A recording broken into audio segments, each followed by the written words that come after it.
Alrighty, everybody, welcome back. It's some bonus audio once again for you this week. I'm Blade Daily, joined by my co-host, Joshi G, for a bonus audio edition of Sit Down, Shut Up, Mark Out.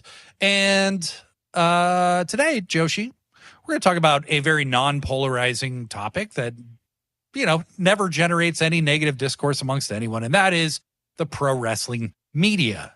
Oh, no. Yeah. So it's in shambles for the most part. Okay. I would say there are like 5 original sources of most stories. It's like The Observer, Meltzer, Alvarez. They have good connections. They do break news. Sean Ross Sapp and a couple others over at Fightful. Corey Brennan, I know, is a big name over there who breaks a lot of NXT news.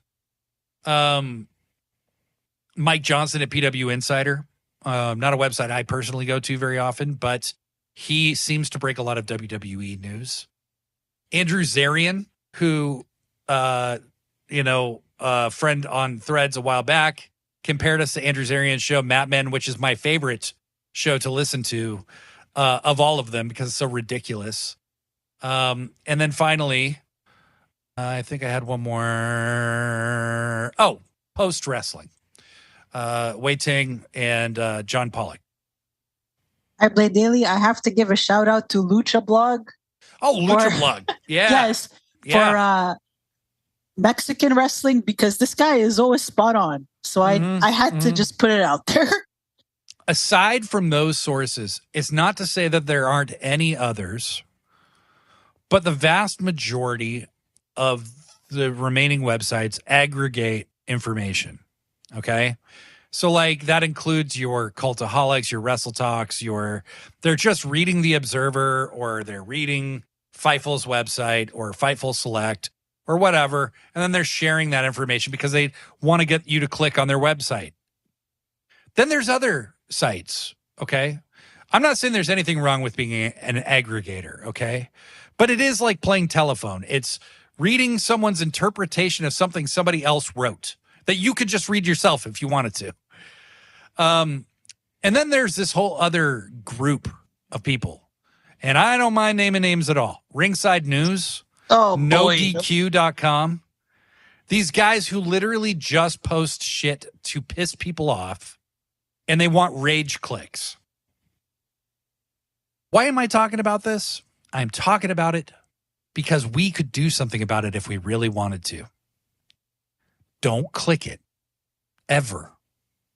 I just block all those fuckers. Okay? The rage bait people, most of the aggregators I block too. Me too. There's no reason to share that. Oh, look at this terrible take. Well, yeah, now a bunch more people are going to see it. A bunch more people are going to click on it. You just encourage them to do it again. Imagine being somebody who posts things that you don't even care about, maybe don't even believe. And that's like your job. That's the meaning of your life. Fucking sad. Sad. And, then there's the whole other grifter class of people who have really rose to prominence in a whole different way since the creation of AEW. Guys, this shit is boring. It really is boring, right? Like hearing people just that's why I'm not on Twitter, okay? It's just a bunch of people complaining and blowing shit out of proportion and hate bombing people. And the wrestling space is so full of that. And we're not the only fandom that is. There's like the MCU people fucking scare the shit out of me. Oh my God. Yeah. The video game people scare the shit out of me. Okay. I like video games. I don't want to talk to any of y'all though. Okay. You guys are weird. But guys, I don't even let the dumb shit that I do see bother me. Okay. I know why it's done. It just makes me laugh. I literally saw a story because AEW had been rumored to possibly be doing a show in Australia. I saw something, maybe it was on YouTube, that my algorithm sent me something that was like, AEW makes feeble attempt to copy WWE, literally because they're going to run a show in Australia. So if you run a show in Australia, you're copying WWE.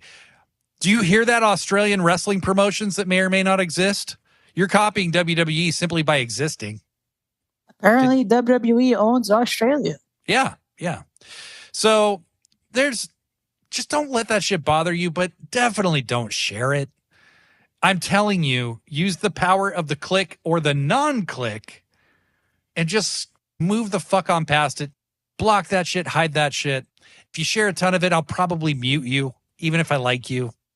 Just because I'm not going to give those guys my eyeballs. That's the currency I have to give them, and I'm not going to do it. The other thing to keep in mind is that they tend to misquote journalists like Meltzer and Sean Ross, and they also don't paraphrase properly, and then they like come up with some stuff that doesn't even make sense, that wasn't even originally said. So you have to be really, really careful. And I mean, the dirt sheets in general have been called out by wrestlers. So it's really important to keep in mind that even guys like Meltzer and, Fightful, they get things wrong sometimes. Even though they're the most reliable, it does happen. And then you have these like ringside news and no DQ outlets that are just there, like you said, with for like negative clickbait. And I always find it funny that they always have this really freaking negative and depressing headline. It's always so bleak, and you're like, oh no. And then when you read the actual article, it's like, what? Why did you put that in the headline? Like, when it has nothing to do with that, or like nothing even indicates that there's anything wrong here. You know?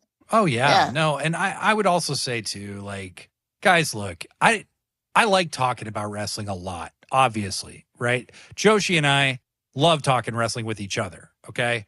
But at the end of the day, wrestling's supposed to be fun. Okay. Like, if you want to stay up on the ratings, fine. If you want to, read interviews with your favorite wrestlers, if you want to, fine. But you're not a part of the show. You will never know what really happened, because even the vast majority of the time, these sources that are reporting, even to Meltzer, you don't know who they are, and they're probably oftentimes not the person directly involved in the story. So it's just one person's recounting of something that happened. So, we've all had some shit at work where something like that happened, and 3 different people saw 3 different things, So it's, it's no different for a wrestler. So don't ruin your own good time. Wrestling's supposed to be fun. And yeah, I may talk about booking decisions. I may say, hey, there's too many fucking belts or whatever. But you know what? I'm still having fun. I'm still having a good time. I still remember that wrestling is supposed to be fun. So this is your reminder from us. Have a good goddamn time. Enjoy wrestling, guys. Nothing matters. Smile anyway. All right. Pro wrestling for another few days till we do another episode. Goodbye.